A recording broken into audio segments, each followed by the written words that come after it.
Salam aziz vatandaşlar. Vatandaşlar, benim bugünkü video çekmem sebebi Türkmenistan'dan gelen oturan yeni haberler hakkında. Yani hemen bilədir bunu. 27 oktyabr Qaraşsızlıq bayramımızı 27 sentyabra geçirdi. Onun için Qurbanqulu prezidentimizin oğlunun doğulan günü için. Bu prezidentin oğlunun yine bir очередной oyunları. Tabii ki buna уже Türkmenistan prezidentinin yalakalarından başka уже halkın 70-80% buna уже göz yetirdi. Bilədi уже halkın gözü açıldı buna.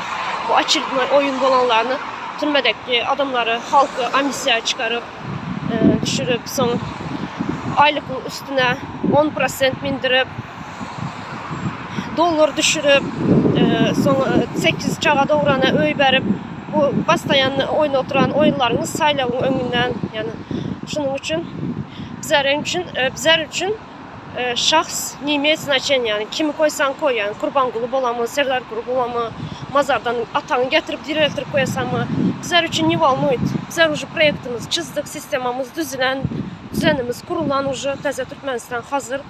Tez günlerde halka hüdürlənecek, nasip olsa Allah'ın izniyle. Şunun için təzə Türkmenistan'a halkımız da hazır olsun. Sonra Türkmenekilere kayıt gelsek çıkanları, türmede neçen bir günah töhmet atılıp yatan vatandaşlarımız var. Onu çıkarmaya hakkın var birinciden. İkinciden hem bu oyun bolduğunu bilemiz ucu. Nime için? Saylanmak için, özünü yaxşı görkezmek için, tabii ki halkın pastayanı şunyalı kıyın güne düşürüp türmeye atıp töhmet bilen sonunda hem çıkarıp halka gözüne yaxşı görünecek olası. Ucu bu senin oyunların bizler hemmemizden bilen halkın gözü açıldı. Şunun için bizler için ne imеет значения. Türkmenistan halkın size yüzlenmem. Təzə Türkmenistan'a hazır olun. Dayarlıklı olun. Tez günlerde nasip olsa hüdürlənecek. Sağ olun vatandaşlar.